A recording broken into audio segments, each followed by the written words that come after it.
ጤና ይስጥልን ተከበራችሁ የብሬዲዮ ቤተሰቦችና አድማጮች ዕለቱን ዜናዎችን እናሰማችኋለን። ዜናውን እናሰማችሁን ያው ተማስፋና ታምሩግለን ባለንበት ሰዓት አቆጣጠር የዛሬ የካቲት 16 ቀን 2018 ዓ.ም ዜናዎችን ከማሰማታችን በፊት አርዕስተ ዜናውን እናስቀድማለን። የፋኖ የተጠናከረ ወታደራዊ ዘመቻና ድል፣ የመምህራን ስደት፣ ወልቃይትና ጎራ የለየ ውዝግብ፣ የኢህአፓና አፈናው፣ አድዋ በዲያስፖራ፣ የጤና ባለሙያዎች እስር፣ ግብፅና ባህር በር፣ የሚኒሶታው አገረ ገዢና የመብት ተሟጋቹ የሚሉና ሌሎችም ወቅታዊ ዜናዎች አሉን። ዝርዝሩን እንሆ።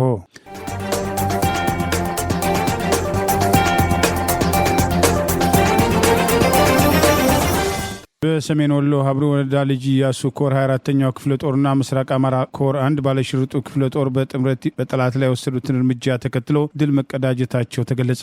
የአማራ ፋኖ ብሔራዊ ንቅናቄ አፋብን ምስራቅ አማራ ቀጠና ምኒልክ ዕዝ ዛሬ ይፋ ባደረገው መረጃ በእዙ ስር ልጅ ኢያሱ ኮር 24ኛው ክፍለ ጦርና ምስራቅ አማራ ኮር 1 ባለሽርጡ ክፍለ ጦር በጥምረት በሰሜን ወሎ ዞን ሀብሩ ወረዳ ስሪንቃ ቀበሌ መነሻውን ወልዲያ ከተማ ያደረገው የጠላት ኃይል ላይ ከሌሊቱ 8 ሰዓት ጀምሮ የፋኖን ቀጠና አቆጣጠራለሁ በሚል ለማጥቃት የተንቀሳቀሰ ቢሆንም ጠላት ያላሰበው እና ያልጠበቀው ከፍተኛ ሰብአዊና ቁሳዊ ኪሳራ ማስተናገዱን ገልጿል። የአማራ ፋኖ ብሔራዊ ንቅናቄ ምስራቅ አማራ ቀጠና ምኒልክ ዕዝ ልጅ ኢያሱ ኮር 24ኛ ክፍለ ጦር እንዲሁም ባለሽርጡ ክፍለ ጦር ዛሬ የካቲት 16 ቀን 2018 ዓ.ም ጠላትን አይቀጡ ቅጣት ቀጥተው ወደ መጣበት ወልዲያ ከተማ የቀረ ኃይሉን ይዞ ለመፈርጠጥ መገደዱን አስታውቋል። በዚህ ተጋድሎ ከንጋቱ 12 ሰዓት ጀምሮ ለአስጨራሽ ውጊያ እየተደረገ እስከ ምሽት 11 ሰዓት ድረስ የዋለ ሲሆን በውጊያው ጠላት ከፍተኛ ሰብአዊና ቁሳዊ ኪሳራ የደረሰበት ሲሆን ከባድ መሳሪያ በመወርወር በሰላማዊ ሰዎች ንብረትና በሰው ሕይወት ላይ ከፍተኛ ጉዳት ማድረሱን ምኒልክ ዕዝ ባወጣው በዚሁ መረጃ አስታውቋል። ጠላት ሞርታር በማስወንጨፍ የማህበረሰቡን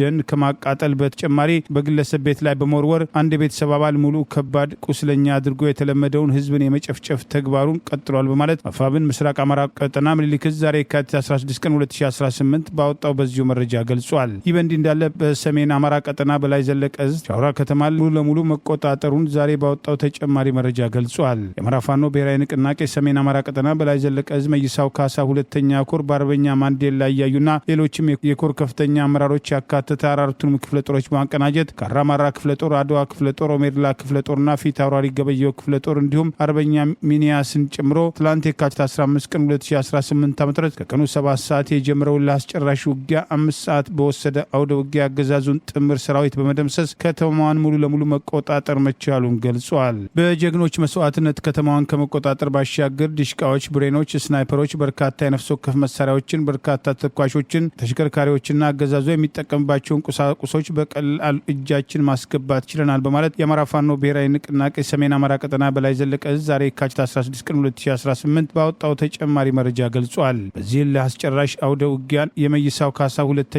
ኮር ከ7 በላይ ትልልቅ የቁም ምሽጎችን በመስበር በርካታ ቁጥር ያለው ያገዛዙን ስልጣን አስጠባቂ ሰራዊት በመደምሰስ ድል መቀዳጀታቸውን አስታውቋል። በዚህ ወታደራዊ ኦፕሬሽን ከተማዋን መቆጣጠር ብቻ ሳይሆን በአገዛዙ የግፍ እስር ላይ የነበሩ በርካታ የፖለቲካ እስረኞች ማስፈታት መቻሉንም ገልጿል። የአውደ ውጊያ የተሳካ እንዲሆን የአማራ ፋኖ ብሔራዊ ንቅናቄ ጎንደር ጠቅላይ ግዛት ዕዝ የጣናው ብርጌድ ወደ ቀጠናው ተጨማሪ ኃይል እንዳያልፍ ያላሰለሰ ጥረት በማድረግ በተናበበና በተቀናጀ መንገድ የተወሰደ እርምጃ በጠላት ላይ ድል ማስገኘቱ ተገለጸ። አውደ ውጊያው ዛሬም በአካባቢው የቀጠለ ሲሆን ከሞትና ከምርኮ የተረፈው ያገዛዙ ጥምር ኃይል ከከተማዋ በመውጣት ወደ ኋላ እየፈረጠጠ እንደሚገኝና ፋኖ ጠላትን ተከታትሎ የቀረ ኃይሉን በወጣበት ለማስቀረት እየተንቀሳቀሰ መሆኑን በዚያ ወደ ውጊያ አገዛዙ የሚተማመንበት የድሮን ቅኝት ከምንም ሊያድነው እንዳልቻለና ከሁለት ጊዜ በላይ ድሮን ሙከራ ተደርጎ ምንም እንዳልፈየደላቸው አሁን ላይ ግዳጃችንን ስላልጨረስን ውጊያው በመቀጠሉ ተጨማሪ መረጃዎችን ይፋ እንደሚያደርግ የአማራ ፋኖ ብሔራዊ ንቅናቄ ሰሜን አማራ ቀጠና በላይ ዘለቀ ዕዝ መይሳው ካሳ ሁለተኛ ኮር የህዝብ ግንኙነት ዛሬ የካቲት 16 ቀን 2018 ይፋ ባደረገው ተጨማሪ መረጃ ገልጿል። ባለፋ ወረዳ ሻውራ ከተማን ትላንት ከአገዛዙ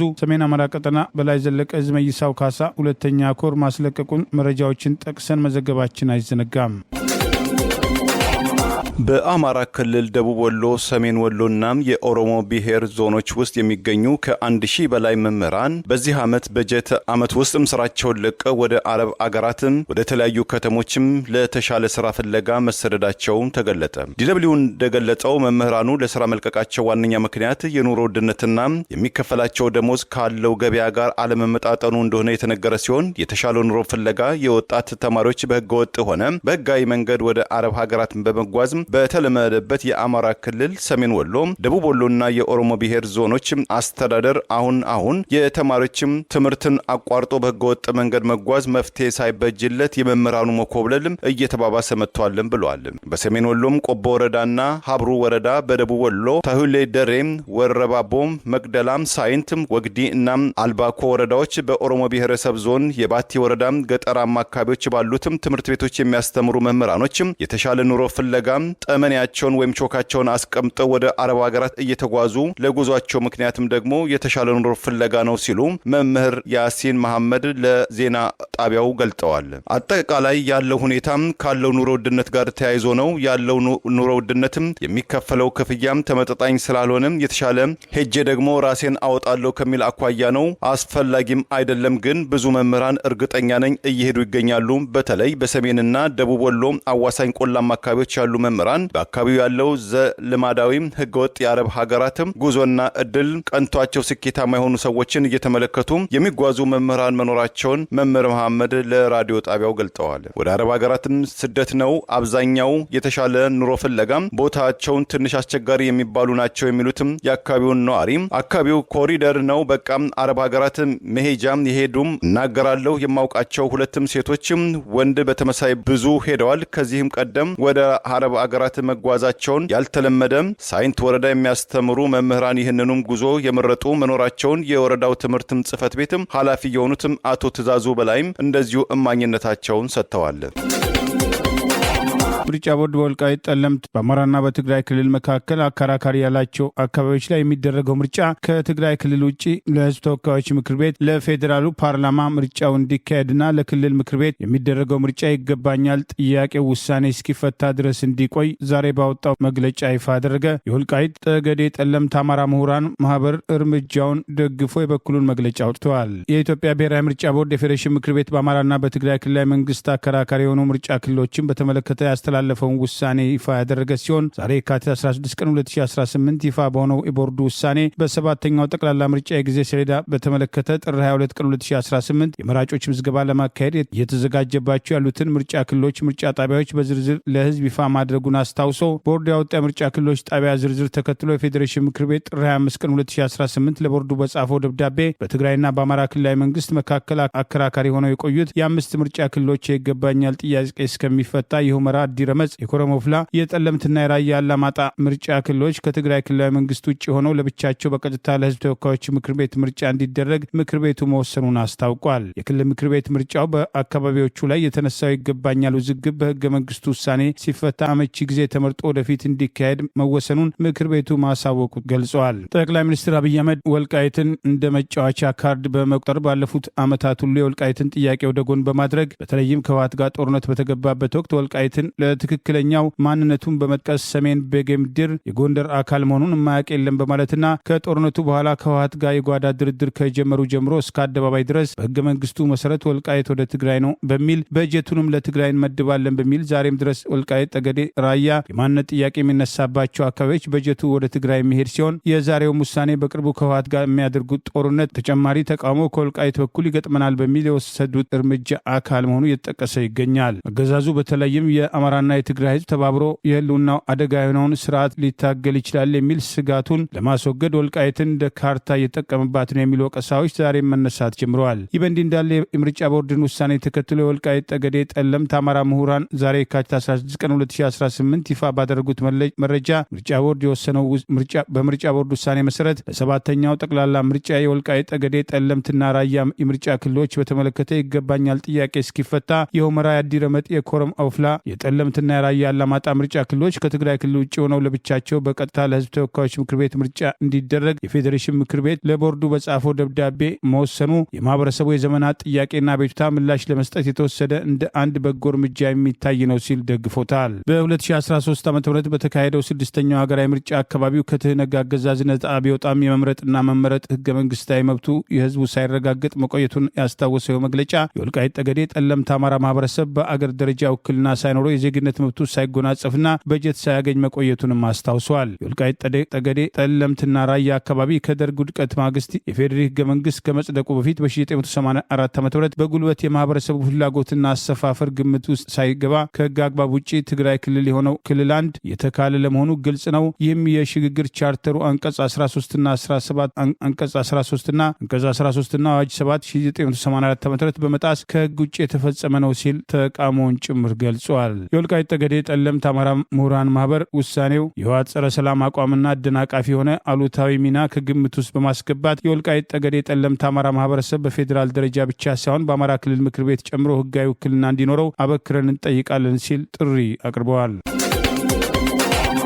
በአቶ ጌታቸው ረዳ የሚመራው ዲሞክራሲያዊ ስምረትም ትግራይ ወይም ስምረት ፓርቲ የፌዴሬሽን ምክር ቤት በአወዛጋቢ የምርጫ ክልሎች ላይ የሰጠውን ውሳኔ የማያስተካክል ከሆነ በመጪው 7ኛው ብሔራዊ ምርጫም እንደማይሳተፍ አስታወቀ።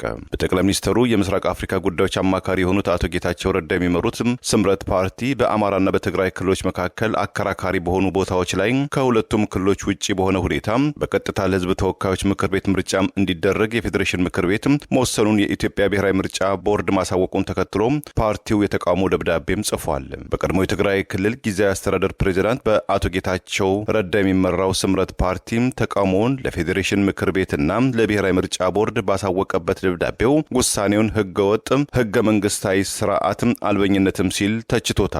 ፓርቲው በአቶ ጌታቸው በተፈረመውና የፌዴሬሽን ምክር ቤት በምርጫ ክልሎች ላይ ያሳለፈውን ውሳኔም ዳግም እንዲታይ በጠየቀበት ደብዳቤው በአወዛጋቢው የምርጫ ክልሎች ላይ የተላለፈው ውሳኔ ህገ መንግስታዊ ስርዓትም የሚንድ የተቋማትን ነጻነትን የሚደፈጥጥና በደፈናው ህገ መንግስታዊ ስርዓት አልበኝነት ነው ሲልም ኮንኖታል።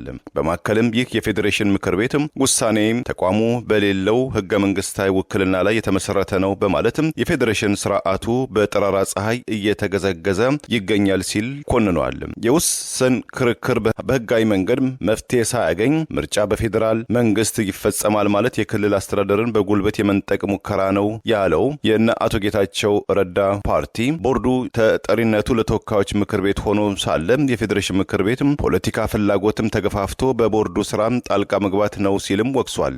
ስምረት ፓርቲ ይህ የፌዴሬሽን ምክር ቤት ውሳኔ ምርጫ ቦርድን የፖለቲካ መጠቀሚያ የሚያደርግ ከመሆኑም በላይ የምርጫውን ተአማኒነት አጠያቂ ያደርገዋል በማለትም ስጋቱን መግለጹን ገልጿል።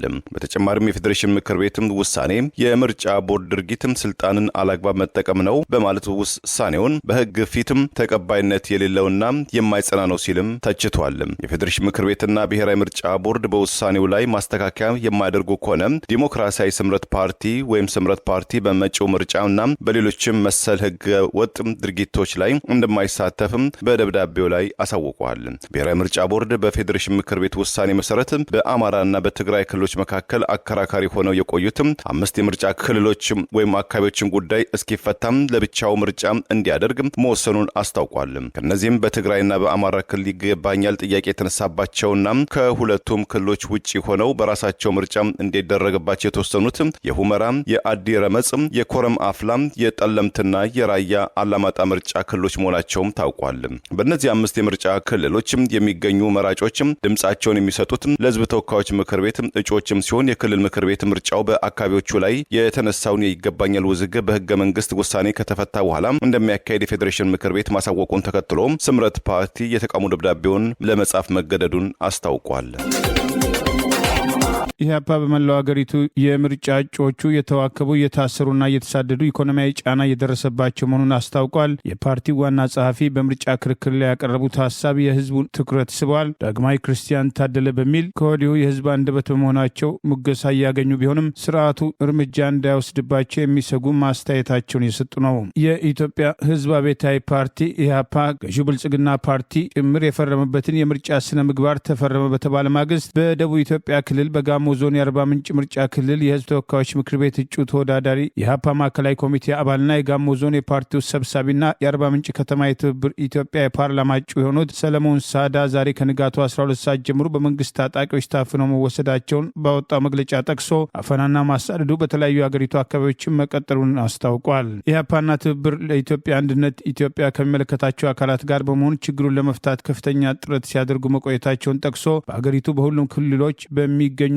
አባሎቻችንና አመራሮቻችን ላይ እየደረሰ ያለው ወከባ አዲስ ክስተት አይደለም። በዛሬው ዕለት የታሰሩ እጩ ተወዳዳሪ ከዚህ ቀደም በፍርድ ቤት የተረጋገጠላቸውን የሙዝ ማሳ በፖለቲካ አመለካከታቸው ምክንያት ብቻ በመንግስት ታጣቂዎች በጠራራ ፀሐይ እንዲጨፈጨፍባቸው ተደርጓል። በወቅቱ የፓርቲያችን የክልል ጽህፈት ቤትና እጩ ተወዳዳሪ ባቀረቡት አቤቱታ መሰረት የዞኑ የፖለቲካ ፓርቲዎች የጋራ ምክር ቤት ከመንግስት አካላት ጋር ባደረገው ማጣራት የአካባቢው የመንግስት የስራ ኃላፊዎች ጥፋተኛ መሆናቸው ተረጋግጦ የሰብሉ ግምት እንዲከፈል ተወስኖ ነበር። የውሳኔ ያልተዋጠላቸው የብልጽግና ሹማምንት በእጩ ተወዳዳሪው ላይ ከፖለቲካ አፈና እስከ ኢኮኖሚያዊ ጫና በማድረስ ብቻ ሳይወሰኑ ዛሬም የመንግስታዊ ጠለፋ ተግባርን ፈጽመውባቸዋል ሲል አስታውቋል። በተለይም ሰባተኛው ሀገራዊ ምርጫ እንዲካሄድ በሚጠበቅበትና ዝግጅት በሚደረግበት በዚህ ወቅት ምርጫው ፍትሐዊና ታማኒ እንዳይሆን የሚያደርጉ አመላካች ተግባራትን በመንግስት ታጣቂዎች አማካኝነት እያየን እንገኛለን በማለት የትብብር ለኢትዮጵያ እጩ ተወዳዳሪና የሀፓ የጋሞ ዞን ጽህፈት ቤት ኃላፊ ጓድ ሰለሞን ሳዳ በፓርቲያችንና በትብብሩ ብርቱ ጥረትና በኢትዮጵያ ብሔራዊ ምርጫ ቦርድ ክትል ከሰዓታት አፈና ስር በኋላ መለቀቃቸውን ለህዝብና ደጋፊዎቻችን ለማሳወቅ እንወዳለን በማለት ጫናውን አስታኮ ባወጣው መረጃ ገልጿል። ይህ በእንዲህ እንዳለ የሀፓ ዋና ጸሐፊ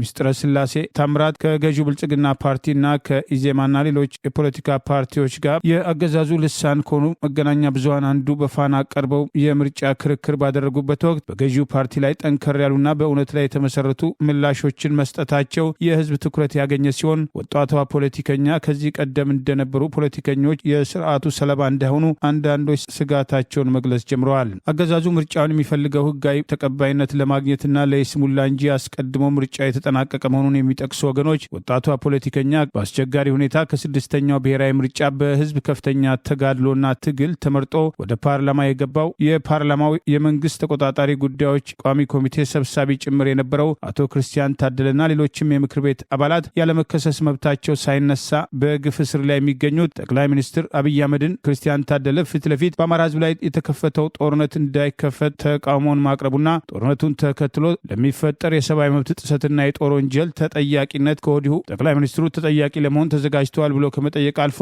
ስልጣናቸውን እንዲለቁ መጠየቁን እንደ ድፍረት በመቁጠር በአገዛዙ በፌዴራል ፖሊስና በአዋሽ አርባ ከፍተኛ ሰብአዊ መብት ጥሰት ከተፈጸመባቸው የምክር ቤት አባላት ከሌሎች የአማራ ብሔር ተወላጅ የህሊናና የፖለቲካ እስረኞች መካከል የሚገኝ ሲሆን ሚስጥረ ስላሴ የሚያገዛዙ ሰለባ እንዳይሆኑ አንዳንዶች ስጋታቸውን በስፋት አንጸባርቀዋል። ተቃዋሚ ፓርቲዎች ገዢው ብልጽግና ፓርቲ በመዳፉ ስር ያለው ምርጫ ቦርድ አማካኝነት የሚካሄደው ምርጫ ነጻና ገለልተኛ ሊሆን እንደማይችል እነሱም ከአጃቢነት ውጭ እንደማይፈለጉ አውቀው ህዝቡ ለስር ነቀል ለውጥ የሚያደርገውን ትግል ከመርዳት ይልቅ እንደ ተለጣፊ ፓርቲዎች በአጃቢነት መንቀሳቀሳቸው ላይ ጎራ የለዩ የተለያዩ አስተያየቶች ሲሰጡ ቆይተዋል። ብልጽግና ፓርቲ ኢኮኖሚው እያደገ መሆኑ ይነግረናል። ኢኮኖሚው ለማን ያደገው የሚለውን ጥያቄ ሁላችንም መጠየቅ አለብን። ለባለስልጣናቱና ልጆቻቸው ወይስ ዕለት ተዕለት ለምንኖር ኢትዮጵያውያንና በልተን ማደር ላልቻለን ዜጎች? ስራ የማይፈጥር እድገት እውነተኛ እድገት ነው ብለን አናምንም። መደመር ብላችኋል። መደመር መጽሐፉን አንብበነዋል። መደመር ማለት ከምዕራፍ ወደ ምዕራፍ ሲሸጋገር የተጣረሱ ሀሳቦች የሚያቀርብ መጽሐፍ ነው። ሲጀምር የኢትዮጵያ ህዝብ የላብራቶሪ አይጣችሁ ነው ወይ? ኢትዮጵያስ የእናንተ ቤተ ሙከራ ናት ወይ የሚለውን እንድትመልሱልን እንፈልጋለን። ሀገረ መንግስት ጋርም ሀገረ መንግስት ምን እንደሆነ የምታውቁ አይመስለንም በተግባራችሁ ተደጋጋሚ ስላረጋገጫችሁት። ወጣትም ስለወጣት ትጠቅሳላችሁ። ለወጣቱ የስራ ዕድል የወጣት ሀገር አድርገናታል። ስለ የትኛው ወጣት ነው የምታወሩት? በጦርነት ስላስገደላችሁት እያስገደላችሁ ስላላችሁት ወጣት ነው የምታወሩት? እሱንም ክሊር አድርጉልን። ምክንያቱም ባለፉት አመታት ለጦርነት የዋለው ገንዘብ እንኳን ሲተመን አሁን ህዝብ ዳቦና የቤት ኪራይ መክፈል አቅቶ የሚያኖር ሀገር አይደለም መኖር የነበረባት። በቢሊዮን የሚቆጠር ዶላር ነው ለጦርነት ያዋላችሁትና ስለ የትኛው ወጣት ነው የምታወሩት? ስለ ልዩ አጋርነትም አናነሳም ብላችኋል። አሁን ያሉ ባለሀብቶቻችሁ ስርዓት ሲቀየር ይኖራሉ ወይ? ትክክለኛ የሀብት ባለሀብት ናቸው ወይ የሚለውን እንድታነሱልን እንፈልጋለን። ከውጭ ጥገኝነት የተላቀቀ በአሜሪካም ካሊፎርኒያ ግዛት ኦሬንጅ ካውንቲ ውስጥ የሚኖሩ ኢትዮጵያንና ትውልደ ኢትዮጵያን የኢትዮጵያ ወዳጆችም ኢትዮጵያ በዓለም መድረክ በተለይ በጥቁር ህዝቦች የነጻነት ተምሳሌት የሆነችበትን የታሪካዊ የአድዋ ድል ቀንን በጋራ ለማክበር መዘጋጀታቸውን አስታወቁ። በኦሬንጅም ካውንቲ የ130ኛው የአድዋ ድል ቀንን ክብረ በዓልን አዘጋጅ የሆነው የኢትዮ አሜሪካውያን የትውልድም ድልድይ ኢትዮ አሜሪካን ጄኔሬሽናል ብሪጅ ለዝግጅት ክፍላችን ከላከው ማስታወቂያ ለማወቅ እንደተቻለው ጀግኖችም ኢትዮጵያን አባቶችና እናቶችም ዘር፣ ሃይማኖትም ቋንቋም ሳይገድባቸው ከንጉስም ዳግማዊ ምኒልክና ከባለቤታቸው ከጦር አበጋዟም እቴጌ ጣይቱ የቀረበላቸውን ክተት ሰራዊት ምታነጋሪት ጥሪን ተግባራዊ ለማድረግ ወደ አድዋ አውደ ግንባር በመተመም ኢትዮጵያን የአይበገሬነት የአንድነትና የጥንካሬ ተምሳሌት መሆናቸውን ይህም ድል ለተተኪው ትውልድ እንዲተላለፍ ለማድረግ የኢትዮጵያን ታሪክን የአድዋ ድልን በቅርበትም ሆነ በሩቅ ለሚያውቁ በአሜሪካ ለተወለዱ ኢትዮጵያንና ለአገሬው ነዋሪዎችም ጭምር ለማሳወቅ ይረዳ ዘንድ በመጪው የካቲት ወይም በፈረንጆቹ ፌብሩዋሪ 28 2026 ለሶስተኛ ጊዜ የታላቁ የአድዋ ድልና የድሉ ነጸብራቅም ተኮር ፕሮግራም አዘጋጅተዋል። በመጪው ቅዳሜ ወይም ፌብሩዋሪ 28 2026 በካሊፎርኒያ ኦሬንጅ ካውንቲ 2271 ዌስት ክሬንሰንት አቬኒው አንሃም 9281 ፖስት ኮድ በአካባቢው ሰዓት አቆጣጠር ከእኩለ ቀን 1 ፒኤም እስከ ምሽት 7 ፒኤም በሚካሄደው የታላቁ የአድዋ ድል ፕሮግራም ላይ የአድዋ ድልን ታሪካዊ መነሻንና አንድምታውን በተመለከተ ተጋባዥ የታሪክ ምሁራን ያብራራሉ። ወደ 4 የሚጠጉ የአሜሪካ ኮንግረስ አባላትም የኢትዮጵያና የአሜሪካ ታሪካዊና ዲፕሎማሲያዊ ግንኙነትን የትውልደ ኢትዮጵያን አስተዋጽኦን በተመለከተ ንግግርም ያደርጋሉ። በዓሉን በተመለከተ የተለያዩ ባህላዊ ሙዚቃዎች ይቀርባሉ። የምግብና የመጠጥ መስተንግዶም እንዳለም ተገልጧል። ኢትዮጵያን ጀግኖች አባቶች ከ17000 በላይ ጠንካራና ዘመናዊ ሰራዊት ይዞ ለወረራም የመጣውን የጣሊያን ፋሽስት ወራሪን ኃይል እንደ ፈረንጆቹ አቆጣጠር በመጋቢት ወይም ማርች 1 1896 የአውሮፓ አቆጣጠር ድል የተቀዳጁበት ኢትዮጵያውያን በአውሮፓ ቀኝ ገዦች ቀንበር ያልወደቀች ብቸኛው አፍሪካ አገር ያደረጋትም ሲሆን በአሜሪካም ካሊፎርኒያ ግዛት ውስጥ ኦሬንጅ ካውንቲ የሚኖሩ ውጣ ውረዶችን ያልበገራቸው ኢትዮጵያንና ትውልደ ኢትዮጵያን ቀኑን በማስመልከት መጋቢት ወይም ማርች 2 የኢትዮጵያና የአሜሪካን ቀን ኢትዮጵያን አሜሪካን ዴይ እንዲሆን ከአሜሪካን ባለስልጣናት የዛሬ 2 ዓመት ህጋዊ እውቅና እንደሰጣቸው ከደረሰ መረጃም ለማወቅ ተችሏል። የትርፍ ሰዓት ክፍያ እንዲከፈላቸው መብታቸውን የጠየቁ የጤና ባለሙያዎች በሲዳማ ክልል አዋሳ ዙሪያ ወረዳ ዛሬ በፖሊስ ከስራ ቦታቸው ላይ መታሰራቸው ቅሬታ አስነስቷል። የጤና ባለሙያዎች ተባብረው በአገር አቀፍ ደረጃ ለመብታቸው እስካልቆሙ ድረስ በተናጠል ጥያቄያቸው እንደማይመለስ በተደጋጋሚ ዛሬም ጥሪ ቀርበዋል። በሲዳማ ክልል ጨምሮ በተለያዩ ክልሎች የጤና ባለሙያዎች አዲስ ተጨመረ የተባለው አነስተኛ የደሞዝ ጭማሪን መሰረት አድርጎ የትርፍ ሰዓት ክፍያ እየተከፈላቸው አለመሆኑን ቅሬታ ያቀረቡ ሲሆን በተለይም በሲዳማ ክልል ሰሞኑን የትርፍ ሰዓት ክፍያው ካልተከፈለን ወደ ስራ አንገባም ያሉ ተቃውሟቸውን ያሰሙ ሲሆን በአዋሳ ዙሪያ ወረዳ ዶሬ ባፋኖ መጀመሪያ ደረጃ ሆስፒታል ባለሙያዎችን ዛሬ መብት ጥያቄ ማቅረባቸውን ሽፋን በማድረግ በፖሊስ መታሰራቸው ታውቋል። ከታሰሩት መካከል ዶክተር አቤነዘር ኃይሉ፣ ሙሉ በቀለ፣ ሰይድ ሱልጣን፣ ምንታምር ጸጋዬ፣ ውብሸት በቀለና ሰላም ተክለማርያም የተባሉት የጤና ባለሙያዎች ጭምር እንደሚገኙበት ከአካባቢ የወጣውን መረጃ መሰረት አድርጎ የኢትዮጵያ ጤና ባለሙያዎች ንቅናቄ ባወጣው መረጃ ገልጿል። የራሳቸውን ህይወት ሳይኖሩ የትርፍ ሰዓት ክፍያ ሳይከፈላቸው ህዝብ እያገለገሉ ያሉ የጤና ባለሙያዎች ላባቸው ጠብ አድርገው እንቅልፋቸውን አጥተው የሰሩትን ትርፍ ሰዓት ክፍያ አይከፈልም በማለታቸው ብቻ ለእስር ተዳርገዋል በማለት ድርጊቱን በማህበራዊ ገጹ አጋልጧል። በሲዳማ ክልል ሐዋሳ ዙሪያ ወረዳ ዶሬ ባፋ የመጀመሪያ ደረጃ ሆስፒታል ዛሬ የካቲት 16 ቀን 2018 ዓ.ም መደበኛ ስራቸውን እየሰሩ ካሉበት በፖሊስ ታፍነው የተወሰዱት የጤና ባለሙያዎችን ጉዳይ ተከትሎ በአካባቢ የነበሩ ታካሚዎችና ሌሎች የሆስፒታሉ ሰራተኞች ጭምር ቅሬታ ሲያቀርቡ እንደነበር ታውቋል። የትርፍ ሰዓት ክፍያ መከፈል ያለበትን ገንዘብ ካድሬዎች በመቀራመት ለጤናው ዘርፍ ከጊዜ ወደ ጊዜ አነስተኛ በጀት የሚመደብ መሆኑ ህዝቡ ለይስሙላ ካልሆነ በስተቀር ታሞ የሚታከምባቸው የጤና ተቋማት አስፈላጊ በሆኑ መሰረታዊ መድኃኒቶችም ሆነ የሕክምና ቁሳቁስ ከጊዜ ወደ ጊዜ እየተዳከሙ መምጣታቸው ተደጋግሞ ሲጠቀስ ቆይተዋል። ይህ በእንዲህ እንዳለ በደቡብ ኢትዮጵያ ክልል በጌዲዮ ዞን ለህዝቡ ጤና አሳሳቢ የሆነና ቦሎቄ የተመገቡ በርካታ እንስሳት የሞቱ ሲሆን ሰዎች ጭምር መታመማቸውን የሚጠቅስ መረጃ ወጥቷል። በጌዲዮ ዞን ዲላ ዙሪያ ወረዳ በሚገኙ ቀበሌዎች ውስጥ ቦሎቄ የተመገቡ በርካታ ቤት እንስሳት በድንገት ሞታቸውን ተከትሎ በተመሳሳይ ቦሎቄ የተመገቡ ሰዎችም ታመው መዳናቸውና የበሽታ ሁኔታ በጤና ባለሙያዎች ተረጋግጦ ምርመራ እንዲደረግ ጥሪ መቅረቡ ታውቋል። ቦሎቄውን የተመገቡ የቤት እንስሳት በተለይም ከብቶች ባልታወቀ ምክንያት ወዲያውኑ ለሞት የተዳረጉ ሲሆን በተመሳሳይ ቦሎቄውን የተመገቡ ሰዎችም የህመም ስሜት እንደታየባቸው ተገልጿል። የህመም ስሜት የታየባቸውን የእንስሳቱ ባለቤቶች ላሞች ወተት እንደ ማስታገሻ በመጠቀም ከሞት መትረፋቸውን ለተፈጠረው መመረዝ ለጊዜው እንደ መከላከያ ሊጠቀሙበት ቢችልም የችግሩ ሳይንሳዊ መንስኤ ምን እንደሆነ እንዳልታወቀና የእንስሳት ሐኪሞች ጉዳዩን ቶሎ እንዲመረምሩ ጥሪ ቀርበዋል። የአካባቢው ማህበረሰብ ከፍተኛ ድንጋጤ ውስጥ የጣለው ይሄው በቦለቄ ሳቢያ እየመጣ ያለው በቦለቄ ሳቢያ በርካታ እንስሳቶች ሞት ቦለቄው በምክንያት እንደተበከለ በኬሚካል በፈንገስ ወይስ በሌላ ተባይ የታወቀ ነገር ባለመኖሩ የቀሩ ትምህርቶችና እንስሳት ላይ ምን አይነት ጥንቃቄ መደረግ እንዳለበት ግልጽ መመሪያ ባለመውረዱ የሚመለከታቸው አካላት በተለይም ከሌላም ቦታ ቢሆን የእንስሳት ሐኪሞች ወደ ስፍራው መጥተው ናሙና በመውሰድ ጉዳዩ በጥልቅ እንዲመረመር ጥሪ ቀርበዋል። ኢትዮጵያ በአባይ ወንዝ ላይ ያላትን አቋም ካለዘበችም ግብጽ በምላሹ ኢትዮጵያ ወደ ቀይ ባህር ተደራሽነት እንዲኖራት በአካባቢው ወዳጅ አገራት ጋር ለመስራትም ተዘጋጅታለችም ተባለ። ዘናሽናል ጋዜጣም ካይሮ ውስጥ የሚገኙ ምንጮቼም ሹካሉኝ በማለትም እንደዘገበው ከግብጽ በኩል ሐሳቡ ለኢትዮጵያው ጠቅላይ ሚኒስትር አብይ አህመድ ባለፈው ሳምንት እንደቀረበ በተመሳይም ሁኔታ ለ10 ዓመታት የዘለቀው የኢትዮጵያና የግብጽን ውጥረትን ለመሸምገል ቀደም ሲል ቃል ለገቡት አሜሪካው ፕሬዝዳንት ዶናልድ ትራምፕ እንዲሁም ከካይሮ ወደ ዋሽንግተን ዲሲ ደብዳቤ መላኩን ምንጮቹ ነግረውኛልም ብሏል። እንደ ጋዜጣው ዘገባ ከሆነ ኢትዮጵያ ከግብጽ በኩል ለቀረበላትም ግብዣ አሻፈረኝ ካለች በአፍሪካ ቀንድ አገራት ሱዳን፣ ሶማሊያና ጅቡቲ በኩል ወታደራዊ ፖለቲካዊ ትስስር ያላት እንዲሁም በደቡብ የቀይ ባህር ላይ ወታደራዊ ቤዝ የቆረቆረችው ግብጽ ኢትዮጵያ ለባህር በር ተደራሽነት እንዳይኖራት ካይሮም ጫናዎችን እንደምታሳድር አስጠንቅቃለችም ብሏል።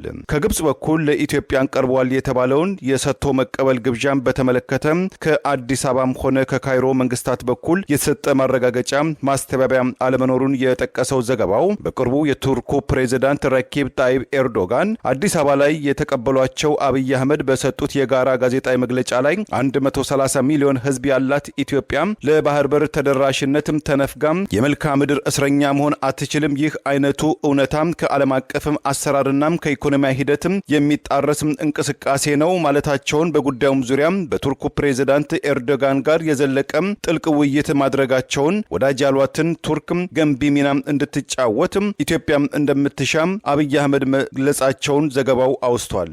በሊቢያ ጉዳይ ለዓመታት የተዛገቡት ግብጽና ቱርክ ልዩነታቸውን ማጥበባቸውን በጎረቤት አገር ሱዳን የሚካሄደውን የእርስ በርስ ጦርነት ውስጥ በአንድ ጎራ የተሰለፉት ሁለቱ አገራት እንደዚሁም ከጎረቤት ሶማሊያ መንግስት ጋር የጠበቀ ግንኙነት መፍጠራቸውን የጠቀሰው ጋዜጣው ከኢትዮጵያ ጋር በተቃርኖ ጎራ የምትገኘው ግብጽ የኢትዮጵያ ጎረቤት የሆኑ ኤርትራን፣ ጅቡቲን ጨምሮ በቅርበትም እያቀረበች እንደምትገኝ በዘገባው ላይ ተመልክቷል።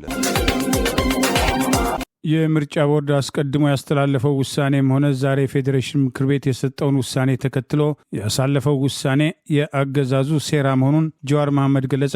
የህወሓት ተቃዋሚ የብልጽግና ደጋፊዎች ውሳኔው ህወሓትን ይረዳል በሚል በአገዛዙ ላይ ቅሬታ ማንሳት ጀምረዋል። የኢትዮጵያ ብሔራዊ ምርጫ ቦርድ አስቀድሞ ባስተላለፈው ውሳኔ ወልቃይት ጠገዴና ራያን በተመለከተ በትግራይ ክልል ውስጥ አካሎ የምርጫ ጣቢያ ዝርዝር ይፋ አድርጎ የነበረ ሲሆን በጊዜው ተቃውሞ መነሳቱና ዛሬ ፌዴሬሽን ምክር ቤት ውሳኔ መሰረት አድርጎ በአካባቢዎቹ ለፌዴራል ምክር ቤት የሚደረግ በትግራይ ክልል ውጭ እንዲካሄድ የክልል ምርጫው ከህዝበ ውሳኔ በኋላ ይካሄዳል ማለቱን ተከትሎ ጀዋር መሐመድ ይህንን ሴራ በብልሃት መሻገር ይገባል በማለት አገዛዙ ሆን ብሎ የወሰደው ውሳኔ መሆኑን ጠቅሷል። የምርጫ ቦርድ አስቀድሞ ያስተላለፈው ውሳኔ ቀጥሎ ዛሬ ደግሞ የፌዴሬሽን ምክር ቤት ያንን ውሳኔ ማስሻሩ እንዲሁ ከሁለቱ ክልሎች ተለጣፊ ፓርቲዎች ያወጧቸው ጠጠር ያሉ የሚመስሉ መግለጫዎች ምንጫቸው አንድ ዓላማቸውም ግልጽ ነው በማለት ከአብይ ጎን የተሰለፈው የትግራዩ በነጌታቸው ረዳ የሚመራው ስምረት ፓርቲና የአማራ ህዝብን በመካድ ከአብይ ጎን የተሰለፈው በለጠ ሞላ እመራዋለሁ የሚለው አየር ላይ ያለው አብን ሁለቱም ተቃዋሚዎች መስለው ያወጡት መግለጫን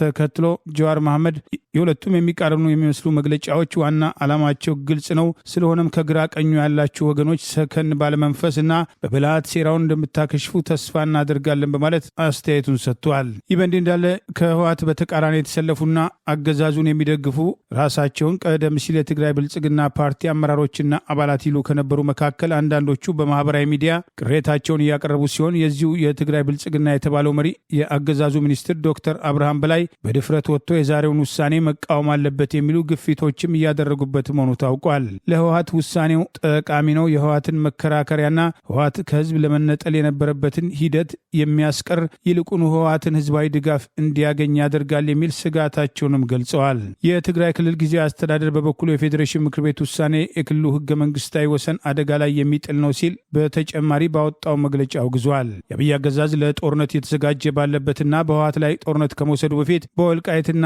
ራያ በኩል ህዝባዊ ድጋፍ ለማግኘት የወሰደው እርምጃ አካል መሆኑን ለወልቃይትም ሆነ ለራያ ከ8 ዓመታት በላይ ሲንከባለል ለቆየው ጥያቄ ዛሬም ድረስ ምላሽ አለመስጠቱን በዋቢነት የሚያነሱ ወገኖች አገዛዙ በውሳኔው ላይ ፌዴሬሽን ምክር ቤት ግልጽ የማንነት ጥያቄውን ተቀብሎ ምላሽ እንዳይሰጥ ማድረጉን የሚያስታውሱ ወገኖች በዛሬው ውሳኔ መዘናጋት እንደማይገባም ጥሪ ማቅረብ ጀምረዋል። የትግራይ ጊዜያዊ አስተዳደር ባወጣው በዚሁ መግለጫ የኢትዮጵያ ብሔራዊ ምርጫ ቦርድ ዛሬ የካቲት 16 ቀን 2018 ዓ.ም ላወጣው መግለጫ በሰጠው ምላሽ ምርጫ ቦርድ በዛሬው መግለጫ የፌዴሬሽን ምክር ቤት በሁመራ፣ አዲ ረመጽ፣ ጠለምት፣ ኮረም፣ ኦፍላ እና ራያ አላማጣ ምርጫ ክልሎች የሚደረገው ምርጫ ከትግራይ ክልላዊ መንግስት ውጭ እንዲደረግ ውሳኔ ማሳለፉ ተቀባይነት የለውም ሲል ገልጿል። ህገ መንግስቱና የፕሪቶሪያውን ስምምነት በግልጽ የሚጥስ እርምጃ ነው በማለት በሌተናል ጀነራል ታደሰ ወረደ የሚመራውና በጠቅላይ ሚኒስትሩ የተሾመው የትግራይ ጊዜያዊ አስተዳደር ተቃውሞውን አሰምቷል። አገዛዙ ህወሓት ከኤርትራ መንግስት ጋር ተባብሯል በሚል አሰብ ወደብን በኃይል እቆጣጠራለሁ በሚል ከፍተኛ የጦር ኃይልና የጦር መሳሪያ ወደ ትግራይና በአማራ ክልል በወልቃይት በኩል ወደ ኤርትራ ድንበር እያስጠጋ ሲሆን ከዚህ ቀደም ለህወሓቱ መሪ ዶክተር ደብረጽዮን ገብረ ሚካኤል ጠቅላይ ሚኒስትር አብይ አህመድ ከፋኖና ከኤርትራ መንግስት ጋር የምትተባበሩ ከሆነ ትግራይን ጋዛ አድርጋታለሁ ብሎ መዛቱን ተከትሎ ጌታቸው ረዳን ጨምሮ ከአብይ አገዛዝ ጋር የተሰለፉ የትግራይ ተወላጆች የህወሓት መሪዎች ከኤርትራ መንግስት ጋር አብረው እየሰሩ መሆናቸውን ከመጥቀስ አልፈው የኤርትራ ጦር ጭምር ወደ ትግራይ ዘልቆ መግባቱን በተደጋጋሚ ሲገልጹ መቆየታቸው አይዘነጋም። የትግራይ ኃይሎች የትግራይ ህዝብ ህልውና የሚያሳስባቸው ከሆነ የአማራ የማንነት ጥያቄ የሚነሳባቸው ወልቃይት ራያና የጠለምትን ጉዳይ ወደ ትግራይ ካልተካለለ የሚል በጉልበት የወሰዱትን አካባቢ መልሰው ወደ ትግራይ እንዲካለል የሚለው አቋማቸው ለአገዛዙ ወረራ ጉልበት እንደሚሆን ተደጋግሞ ሲጠቀስ ቆይተዋል።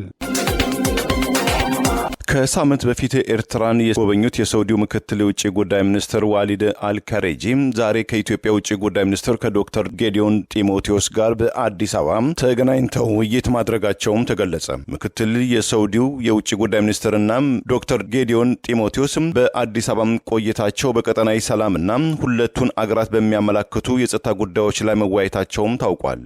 የሳውዲ አረቢያው ምክትል ውጭ ጉዳይ ሚኒስትር ከሳምንት በፊት ወደ አስመራ በማቅናትም ከኤርትራው ፕሬዝዳንት ከአቶ ኢሳያስ አፈወርቂ ጋር በቀይ ባህርና ቀጠናዊ ጉዳዮች ዙሪያ የተወያዩም ሲሆን የሳውዲ ውጭ ጉዳይ ምክትል ሚኒስትር ከኤርትራው ፕሬዝዳንት ጋር በቆዩበት ወቅት በቀይ ባህር ዳርቻ ሁለቱ ሀገራት በሰላምና በደህንነት ጉዳዮች ላይ በሚኖራቸው አስተዋጽኦ ላይ መነጋገራቸውም ታውቋል። ከሁለት ሳምንት በፊት የሳውዲ አረቢያው የውጭ ጉዳይ ሚኒስትር ልዑል ፋይሳል ቢን ፈርሃን ወደ አዲስ አበባ አቅንተው ከጠቅላይ ሚኒስትር አብይ አህመድ ጋር በሁለትዮሽ እንደዚሁም ቀጠናዊ ጉዳዮች ላይ የተወያዩም ሲሆን በወቅቱም የሳውዲ የውጭ ጉዳይ ሚኒስትር ከጠቅላይ ሚኒስትሩ ጋር በቁልፍ ዘርፎች ላይ በሁለቱም አገራት መካከል ያለውን ትብብርን ማጠናከርም እንደዚሁም የሁለቱ አገራት ፍላጎት በሆኑ ቀጠናዊና ዓለም አቀፋዊ ጉዳዮች ላይ በሚኖራቸው ትብብር ላይ ያተኮረ ውይይት ማድረጋቸውን የተለያዩ መገናኛ ብዙሃን ዘግበዋል። የሳውዲው ምክትል ውጭ ጉዳይ ሚኒስትር ዋሊድም በዛሬው ዕለትም ለዶክተር ጌዲዮን ጢሞቴዎስ ጋር ባደረጉትም ቆይታም በሁለቱ ሀገራትም የጋራ ጥቅም ላይ በተመሰረቱ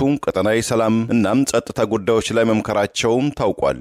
ከሳምንት በፊት የኢትዮጵያ ውጭ ጉዳይ ሚኒስትር ዶክተር ጌዲዮን ወደ ሳውዲ አረቢያ በመጓዝ ከአገሪቱ ባለስልጣናት ጋር መገናኘታቸውም ይታወሳል። ከሳምንት በፊትም አስመራ የቆዩትም የሳውዲው ምክትል የውጭ ጉዳይ ሚኒስትር ወደ አዲስ አበባ የመጡትም በኤርትራና በኢትዮጵያ መካከል ግጭትም ይቀሰቀሳል የሚል ስጋት ባየለበት ጊዜ መሆኑም ተመልክቷል።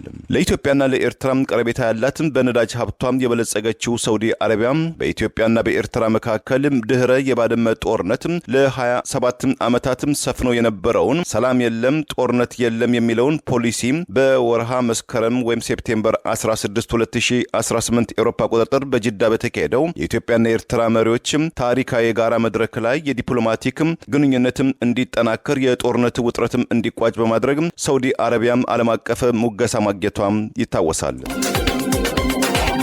የኢትዮጵያ ወዳጅ ታዋቂው የጥቁር አሜሪካውያን የመብት ተሟጋጅ ጄሲ ጃክሰን በሚኒሶታ እንዲታሰቡና በግዛቱ ባንዲራ ዝቅ ብሎ እንዲውለበለብ ውሳኔ መሰጠቱን አገረ ገዢው አስታወቁ። የሚኒሶታ አገረ ገዢ ቲም ዋልዝ ዛሬ ይፋ እንዳደረጉት በሚኒሶታ ታዋቂውን የመብት ተሟጋጅ ጄሲ ጃክሰንን ለማክበር ሰንደቅ ዓላማ ዝቅ ብሎ እንደሚውለበለብ ይፋ ያደረጉ ሲሆን ታዋቂው የመብት ተሟጋጅ ጄሲ ጃክሰን አሜሪካውያን ላቅ ያለ ሕይወት እንዲኖሩ ለሰብአዊ መብትና ለሰው ልጆች ክብር ለፍትሐዊነት በመታገል በመታገልና ትውልዱን በማንቃትና ለመብቱ እንዲነሳ በማድረግ ከፍተኛ አስተዋጽኦ ማድረጋቸውን ጭምር የሚኒሶታው አገረ ገዢ ቲም ዋልዝ ዛሬ በግዛቱ ታዋቂው የጥቁሮች መብት ተሟጋችን ለማክበር የታወጀውን አዋጅ መሰረት አድርገው አስተያየታቸውን አስፍረዋል። በአሜሪካ ኮንግረስ ታዋቂውን የጥቁሮች መብት ተሟጋጅ ጄሲ ጃክሰንን ለማሰብ እንዳይቻል የሪፐብሊካን የበላይነት ባለበት ምክር ቤት ውስጥ የሪፐብሊካኑ አፈ ጉባኤ ታዋቂውን የመብት ተሟጋጅ ለማሰብ እንዳይቻል ማድረጉ በወቀሳ ሲነሳ ቆይተዋል። እንደ አውሮፓ አቆጣጠር ኦክቶበር 8 1941 ዓ.ም በግሪንፊልድ ሳውዝ ካሮላይና የተወለዱት ጄሲ ጃክሰን ከታዋቂው የጥቁሮች መብት ተሟጋጅ ማርቲን ሉተር ኪንግ እና ሌሎች ጓዶቻቸው ጋር ለጥቁሮች መብት በመታገል ዋና ዋና በሚባሉ የተለያዩ ዝግጅቶች ላይ በመሳተፍ ከፍተኛ አስተዋጽኦ ያደረጉ ሲሆን ታዋቂው የጥቁሮች መብት ተሟጋጅ ማርቲን ሉተር ኪንግ ከተገደለም በኋላ ትግሉ እንዳይቋረጥ በማድረግ ወደፊት በመግፋት ታላቅ አስተዋጽኦ ማድረጋቸውን በዚሁ የሚኒሶታ ግዛት ድንጋጌ ላይ ተካቷል። ኢትዮጵያን ወዳጁ ታዋቂው የጥቁሮች መብት ተሟጋጅ ጄሲ ጃክሰን በ84 ዓመታቸው በቅርቡ ሕይወታቸው ያለፈ ሲሆን ደቡብ አፍሪካና ኬንያን ጨምሮ የአፍሪካ ሕብረት ሀዘናቸውን የገለጹ ቢሆንም ለኢትዮጵያ አባይ ግድብ ከፍተኛ ዲፕሎማሲያዊ ትግል በማድረግ የአሜሪካ አስተዳደር ለግብፅ ወግኖ የያዘውን አቋም በመቃወምና በአሜሪካ ምክር ቤት ከአሜሪካ ይሰጥ የነበረውን $130 ሚሊዮን እርዳታ በግድቡ ላይ ጫና ለማድረግ በሚል እንዲጓተት በተደረገበት ወቅትም እንዲለቀቅ ከፍተኛ አስተዋጽኦ በማድረግ የኢትዮጵያ ሕዝብ በፍትሐዊነት አባይን ገድቦ ለመጠቀም ያደርገው ትግል ተቀባይነትና ሊደገፍ እንደሚገባ በተደጋጋሚ ድምፃቸውን በማሰማት ድጋፍ መስጠታቸው አይዘነጋም። በሕዝብ ላይ የሚደረገውን ጭፍጨፋ አይቶ እንዳላየ በመሆን የሚታወቀው የአብይ አህመድ አገዛዝ የተለያዩ መሪዎች በውጭ ሀገራት ሲሞቱ ሮጦ የሀዘን መግለጫ የሚያወጣ ቢሆንም እውነተኛው የኢትዮጵያ ወዳጅ የመብቶች ተሟጋጅ ጄሲ ጃክሰን እረፍትን ተከትሎ ዝምታ መምረጡ አንዳንዶች በጥያቄ ሲያነሱ አስተውለናል። ታዋቂው የጥቁሮች መብት ተሟጋጅ ማርቲን ሉተር ኪንግ እንደ አውሮፓ አቆጣጠር በ1968 ዓ.ም ተተኩሶበት በተገደለበት ወቅት በስፍራው አብረውት እንደነበሩ አይዘነጋም። እንደ አውሮፓ አቆጣጠር በ1984 እና 1988 ዓ.ም የዲሞክራቲክ ፓርቲ የፕሬዝዳንታዊ እጩ ሆነው የተወዳደሩ ቢሆንም ውድድሩ ባይሳካላቸውም 43ኛ የአሜሪካ ፕሬዝዳንት የሆኑት ባራክ ኦባማ ባሸነፉበት ወቅት ከደስታ ብዛት አይኖቻቸው በእንባ ረጥበው መታየታቸው በጊዜው መነጋገሪያ እንደነበር አይዘነጋም። እንደ አውሮፓ አቆጣጠር በ2000 በፕሬዝዳንት ቢል ክሊንተን አማካኝነት የብሔራዊ ጀግና ፕሬዝዳንታዊ ሜዳሊያ ሽልማት ለነጻነት ላደረጉት አስተዋጽኦ ተሸልመው የነበረ ሲሆን ተስፋችንን አስቀጥል በሚለው ታዋቂ ንግግራቸው ጭምር ይታወቃሉ። የሚኒሶታው አገረ ገዢ ቲም ዋልዝ የፕሬዝዳንት ዶናልድ ትራምፕ የኢሚግሬሽን ዘመቻ ተከትሎ ሁለቱ አሜሪካውያን ሬኒ ጉድና አሌክስ ፕሪቲ የተገደሉበት እርምጃ በመቃወም በዘመቻ ውስጥ የተሳተፉና ሕግና ስርዓትን አላከበሩም ያላቸው ኢሚግሬሽን ኦፊሰሮች እንዲወጡ ህዝባዊውን ተቃውሞ በመደገፍ ከፍተኛ ጫና በማድረግ የፕሬዝዳንት ዶናልድ ትራምፕ አስተዳደር የኢሚግሬሽን ዘመቻ የዘር መድሎና ማንነትን መሰረት ያደረገ መሆኑን ጭምር በማጋለጥ ለሚኒሶታ ህዝብ ሀቀኛ መሪ መሆናቸው ተደጋግሞ ሲጠቀስ ቆይተዋል። በግብጽ የሚገኙ ከ3000 በላይ ኤርትራውያን ተገን ጠያቂዎች ለእስራት ለጾታዊ ጥቃትና ለከፋ የማሰቃየት ድርጊትም ተዳርገዋል ሲል አንድ የሰብአዊ መብት ተሟጋችም ስጋቱን ገለጸ። ሁማን ራይትስም ኮንሰርን ወይም ኤርትሪያም በእንግሊዝኛው ምህጻረ ቃል HRCE የተሰኘው ድርጅት ባወጣው ሪፖርት መሰረት ካለፈው ጥር ወር መጀመሪያ አንስቶ ከ3000 በላይ ኤርትራውያን ተገን ጠያቂዎች በግብጽ መንግስት ተይዘው እንደሚገኝ ገልጾ ድርጅቱ ያሰባሰባቸው ምስክሮችንና ፎቶግራፎችን እንደሚያሳዩትም ታሳሪዎቹ በድብደባ በሙቅ ውሃና በኬሚካሎች በሚደርስም ቃጠሎ እንደዚሁም በጾታዊ ጥቃት እየተሰቃዩ ይገኛሉ ብለዋል። በስራት ላይ በነበረችም አንዲት እናት ላይ በደረሰው እንግልት ምክንያት ሁለት ታዳጊ ልጆች ህይወታቸው ማለፉን ድርጅቱም ገልጿል። ከዚህም በተጨማሪ አንዳንድ ስደተኞች በተባበሩት መንግስታት ከፍተኛ ስደተኞችም ኮሚሽን በእንግሊዝኛው ምህጻረ ቃል UNHCR የተመዘገቡ ቢሆንም ከግዳጅ ስደትና ከእስራትም ሊጠበቁ ሲገባ በግብጽ ባለስልጣናት ወደ አገራቸው ኤርትራም ተላልፈው እየተሰጡ መሆናቸውም ተመልክተዋል ብለዋል። በስደተኞች ላይ እየደረሰ ያለውን ይህ እርምጃ ግብጽና ኤርትራም ከኢትዮጵያ ጋር ባላቸው አለመግባባት ምክንያት ዲፕሎማሲያዊ ግንኙነታቸውን እያጠናከሩ በመጡበት ወቅትም የተከሰተ ክስተት ነው ብሎታል። ግብጽ የኢትዮጵያ የታላቁ ህዳሴ ግድብ በውሃ ዋስትናዋ ላይ የህልውና ስጋት ደቅኖብኛል በሚል ስትወነጅል፣ ኤርትራም በበኩሏም ኢትዮጵያ የአሰብን ወደብ ለመቆጣጠር ወረራም ልታካሄድብኝ ነው የሚል ስጋት እንዳላትም ተገልጧል።